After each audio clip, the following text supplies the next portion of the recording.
Bharat F-35 को खरीदेगा तो उसकी कीमत क्या होगी? ये सवाल आप में से बहुत सारे लोगों ने पूछा और भारत के भी बहुत सारे लोगों के मन में ये शंका है कि यार लोग कहते हैं F-35 बहुत महंगा है, इसकी कॉस्ट बहुत महंगी है, फिर इसे उड़ाने का बहुत खर्चा है। तो अगर भारत इसे खरीदता है तो असल में हम पर कितना फाइनेंशियल बर्डन यानी कि आर्थिक बोझ पड़ेगा। और अगर आपको भी यही चिंता है तो निश्चिंत हो जाइए, इस वीडियो में मैं आपको एक एक चीज बताने वाला हूं। हर एक चीज की क्या कीमत भारत को पड़ेगी, इस पर एक आधिकारिक स्टडी हो चुकी है, यानी कि ऑफिशियल स्टडी हो चुकी है, जो मैं आपको बताऊंगा और आपके सारे डाउट F-35 को लेकर क्लियर हो जाएंगे। लेकिन उससे पहले स्टडी की कुछ बातें जान लीजिए। दरअसल भारत का MRFA टेंडर है, जिसके तहत भारत 114 लड़ाकू विमान खरीदने वाला है, जो कि नॉन स्टेल्थ हैं, यानी कि जैसे कि राफेल है या फिर जैसे कि सुखोई है, ऐसे लड़ाकू विमान खरीदना चाहता है। लेकिन स्टडी में कहा गया है कि अगर भारत इसी टेंडर में F-35 को इंक्लूड करता है और फिर सेलेक्ट करता है तो भारत को इस MRFA के बजट में कितने F-35 मिलेंगे, इस पर यह पूरी स्टडी है जो मैं आपको बताऊंगा। तो सबसे पहले इस समय जो अमेरिका F-35 ऑफर कर रहा है या बेच रहा है वो F-35 का ब्लॉक 3 वेरिएंट है। यानी कि जैसे स्मार्टफोन कंपनियां हर साल अपना स्मार्टफोन अपग्रेड करती हैं, नई नई चीज़ें डालकर फिर से लॉन्च करती हैं, वैसे ही लड़ाकू विमान में होता है। F-35 को 3 बार अपग्रेड किया गया है, इसीलिए इसका ब्लॉक 3 वेरिएंट है। और इसमें भी 3 अलग अलग F-35 आते हैं, F-35A, B और C। F-35 तो नॉर्मल स्टेल्थ लड़ाकू विमान है। B और C में अंतर यह है कि B नॉर्मल प्रकार से उड़ान भर सकता है, लेकिन ये वर्टिकल लैंडिंग करने में सक्षम है, यानी कि जैसे हेलीकॉप्टर कहीं भी किसी भी वक्त उतर सकते हैं ना, ये हेलीकॉप्टर की तरह लैंडिंग कर सकता है बहुत ही छोटी जगह पर। आप स्क्रीन पर देख भी सकते हैं कुछ इस प्रकार से।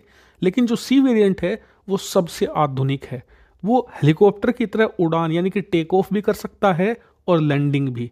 एक तरीके से इसका बहुत बड़ा बेनिफिट तब आपको मिलता है जब आपके पास एयरक्राफ्ट कैरियर ना हो। ऐसे में आप नॉर्मल प्रकार की शिप पर कहीं भी समुद्र के बीच में इसे उतार सकते हैं और इसीलिए ये सबसे खतरनाक वेरिएंट इसका माना जाता है। लेकिन इसकी ज़रूरत ज़्यादातर नौसेनाओं को पड़ती है। जो वायुसेनाएं हैं वो अमूमन F-35A ही खरीदती हैं, इसलिए हम अगर F-35 खरीदेंगे वायुसेना के लिए तो F-35A वेरिएंट ही हम खरीदने वाले हैं। लेकिन फिर भी मैं आपको तीनों के प्राइस बता देता हूँ। F-35A की कीमत है इस समय $78 मिलियन, $78 मिलियन। जो F-35B है वो करीबन $100 मिलियन के आसपास आपको पड़ता है, यानी कि 20-22 मिलियन डॉलर महंगा। F-35C सबसे महंगा है, इसकी कीमत करीबन 125 से 130 मिलियन डॉलर बताई जाती है और इसे दूसरे लड़ाकू विमान के साथ कंपेयर भी करते हैं। दरअसल जो राफेल लड़ाकू विमान है उसकी कीमत है इस समय करीबन $100 मिलियन।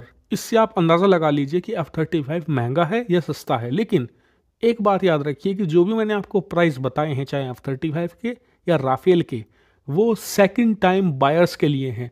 जो फर्स्ट टाइम बायर होते हैं उनके लिए ये लड़ाकू विमान बहुत महंगे पड़ते हैं। जैसे कि राफेल की एक्चुअल कीमत 100 मिलियन है, लेकिन हमने 146 मिलियन का एक राफेल खरीदा। क्यों? क्योंकि हम फर्स्ट टाइम बायर थे। यानी कि जब हमने राफेल खरीदा तो उसे भारत में सेटअप करना था, फैसिलिटेट करना था, उसकी सर्विसिंग मेंटेनेंस के लिए हब बनाने थे, उन्हें एक जगह स्टोर करने के लिए यानी कि रखने के लिए हैंगर बनाने थे।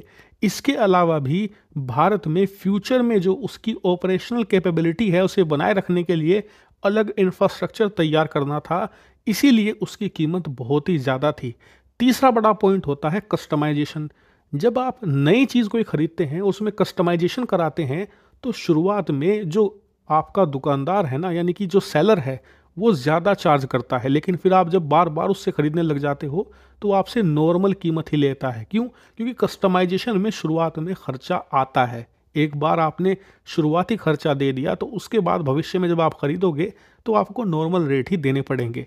ऐसा ही लड़ाकू विमान में भी होता है और स्टेल्थ लड़ाकू विमान में तो ये और भी ज़्यादा होता है। एग्जाम्पल मैं आपको देता हूँ। F-35A की कीमत वैसे 78 से 80 मिलियन डॉलर है, लेकिन जब आप उसे पहली बार खरीदते हो तो आपको प्रॉपर स्टेल्थ फैसिलिटी बनानी पड़ती है उस देश में जिस देश में F-35 तैनात होगा, और उसका खर्चा बहुत ज़्यादा है। बताया जाता है कि शुरुआती F-35 आप खरीदते हो और उसमें कस्टमाइजेशन भी करवाते हो तो उसकी कीमत 180 मिलियन डॉलर के आसपास पड़ती है। और इसीलिए स्टडी में बताया गया है कि अगर भारत 25 बिलियन डॉलर खर्च करके F-35 खरीदता है तो हमें करीबन 140 F-35A स्टेल्थ लड़ाकू विमान मिल जाएंगे। और इस 25 बिलियन में 140 लड़ाकू विमान तो हैं ही, साथ ही आपको फुल कस्टमाइजेशन मिलेगा, आपको मिसाइलें भी मिलेगी इसके साथ। जी हाँ, जो MRM मिसाइलें हैं वो आपको दी जाएंगी। इसके अलावा भारत में इसका इंफ्रास्ट्रक्चर और भविष्य में जो इसकी मेंटेनेंस हब है, जो इसकी सर्विसेबिलिटी है उसके हब हैं, वो सब कुछ इंक्लूड होगा। यानी कि कंपैरिजन के लिए भारत ने जितने में राफेल लड़ाकू विमान खरीदा है उससे करीबन 25 से 30 मिलियन डॉलर हमें एक्स्ट्रा देने पड़ेंगे, लेकिन उस एक्स्ट्रा में आपको एक प्रॉपर स्टेल्थ लड़ाकू विमान मिलेगा जो पाकिस्तान को तो छोड़ ही दीजिए, पूरे एशिया में इंक्लूडिंग चाइना सबको हम बाईपास कर देंगे एयर सुपीरियरिटी के मामले में। यानी कि भारतीय वायुसेना सबसे ताकतवर मानी जाएगी। आप कहोगे कि यार जापान के पास भी तो F-35 है, तो उनके पास ज्यादा संख्या में नहीं है। हम बात कर रहे हैं ऑलमोस्ट 150 F-35 की, जो ह्यूमंगस नंबर है। इसीलिए ये भारतीय वायुसेना को बहुत आगे ले जाएगा और राफेल और सुखोई के साथ मिलाकर इसका कॉम्बिनेशन एक बहुत ही डेडली साबित होगा। लेकिन अब आपकी बारी है, आपको ये बताना है कि क्या हमें MRFA डील के तहत नॉर्मल 114 लड़ाकू विमान खरीदने चाहिए या फिर स्टेल्थ 140 F-35 25 बिलियन के बजट के साथ। जो भी आपका ओपिनियन है कमेंट करके जरूर बताइएगा।